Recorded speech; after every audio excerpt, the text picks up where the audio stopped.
Hello, everybody, and welcome to an impromptu chat here with the Ancestral Health Mindset Coach, Chris Freer. With the world wrapped up in fear and a lot of people getting anxious and some crazy things going on in our local supermarkets, I thought it'd be a great time to get him on, and let's have a little video here to help reassure people and give some actual actionable steps of what you can do to try and keep yourself stress-free. Because before we came on, me and Chris were talking about how stress physiology is, one of the things that's actually going to disable your immune system. So if there's two things that's going to give your immune system a bit of a knock, it's going to be chronic stress and fear. And both of those we can see happening around us right now. So welcome, Chris. Thanks for coming on. Yeah, good evening, Dan. Good evening. Good evening, everyone. Yeah. How about you start by, giving us your overall thoughts and perspective on what we find ourselves, the situation we find ourselves in, and how individuals are responding to it. Well, I think, the current news all around coronavirus is whipping the population up into a state of stress, which in my mind is leaving people more open to infection and bacteria, really. It's a known fact that once we become stressed, our fight or flight nervous system comes into place, which is called the sympathetic nervous system. And that then releases stress hormones into our system, into our bloodstream. And that really has the effect. I mean, we get adrenaline, we get cortisone, and we get the one that I can never pronounce going into our body. That increases our heart rate. But the crucial thing is that our body also shuts down our immune system. It lowers our immune system. It shuts down our growth system as well. So that suggests to me that it's leaving us more open to infection entering into our body. So I'm really keen to encourage people in these, these awkward times, and I know they're awkward times, but just take some time just to be still, to do a little bit of meditation, do a bit of, just sitting down and actually taking stock of what's going on and paying attention to the present on purpose. Just lowering that heart rate and calming our bodies and seeing the situation for how it really is. Mm-hmm. That's the best advice I can give, really, I think, Dan. Yeah, I think that's good advice. So for someone who's, maybe the thought of meditation kind of scares them a little bit, they think that's for hippies who are going to sit up and hold their fingers like this underneath some kind of tree out of Mongolia. What practical steps can you give someone who, realizes the power of stress in their life and would love to have a bit more of take control over it? What do you do?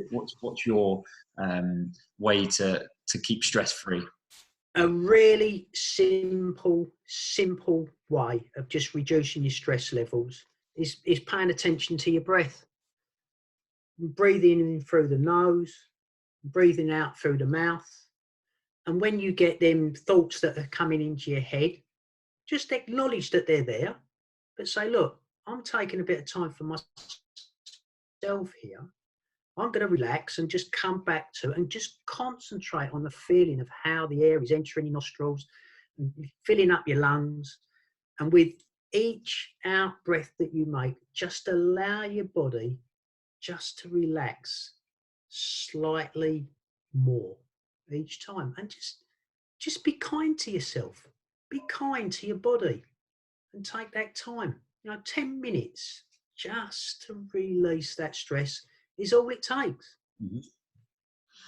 Yeah, and I know firsthand some of the outstanding work that you've been doing with some of our clients, because we work together with a lot, our clients that we work one-on-one with on our essentials program.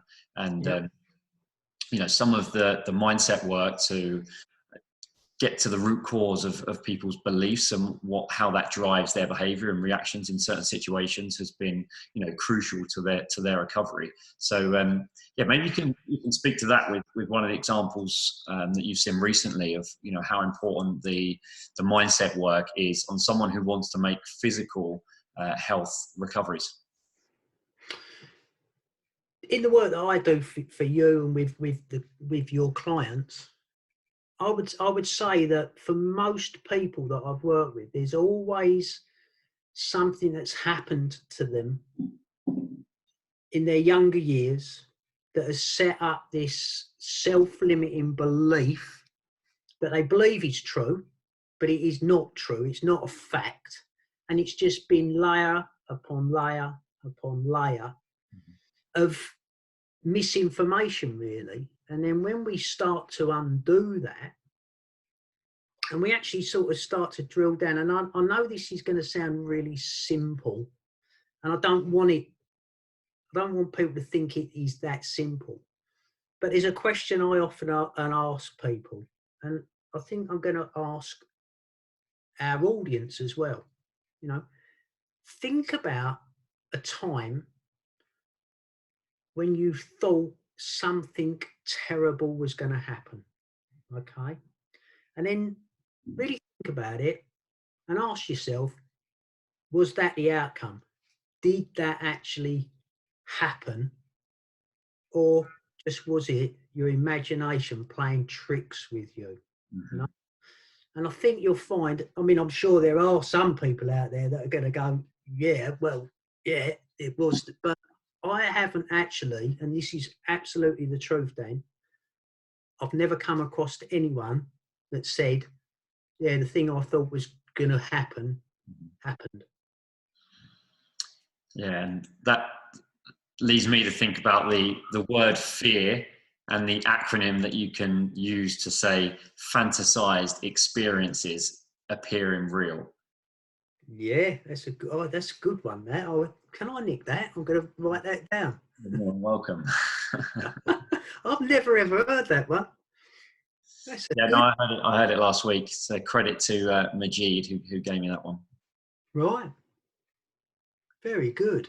And that's what people are living in, right? A state of fear of, is the coronavirus going to infect me or one of my loved ones, and we're going to become a victim of it. But yeah, I think, to be quite honest with you though, Dan, I think 21st century life creates fear for most people. They're fearing for their jobs. They're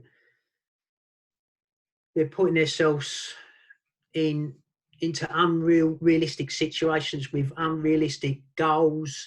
I think they think that they've got to produce unrealistic lives, really, I think. And I think it's very easy when we get a situation like this coronavirus for people that have been in that situation with that stress system switched on.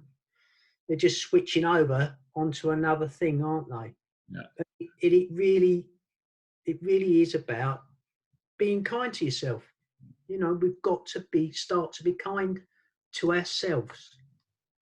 Yeah, it's like we say there, it's probably the people that are able to stay calm day to day are going to be the ones that are able to stay calm in these turbulent times, and the people that are easily wound up and brought into an anxious state and a stressed state from day to day are probably going to be the ones that are going to have that amplified 5-10 times at the moment.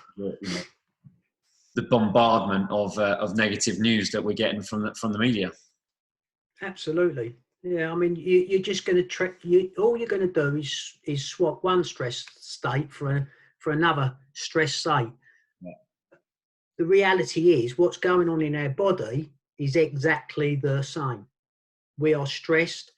Our body doesn't recognise that we're getting stressed about coronavirus, or we're getting stressed about that target that we've got to hit at work. It's just stress, and it sends out the stress hormone.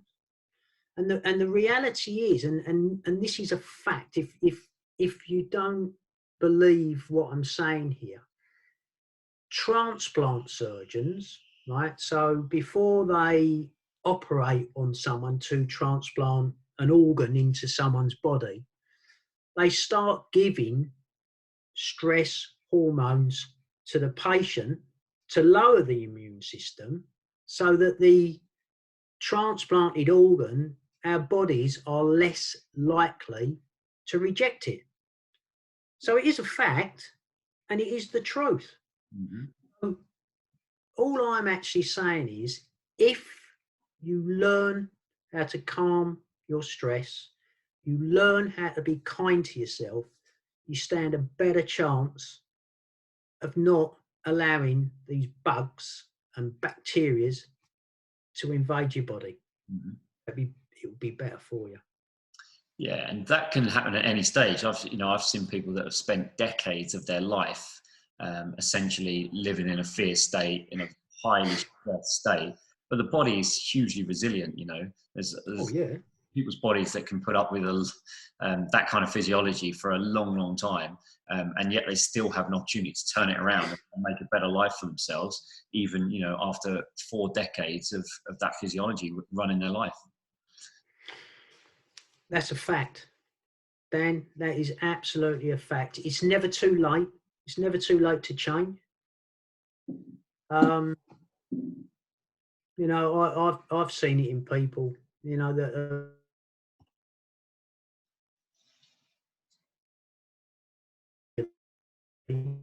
but it's, and I know that I pick up quite a few haters when I say this, but I truly mean it, and forgive me for saying this, but we all have the power to heal ourselves.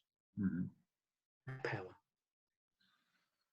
We've just got to find and employ it.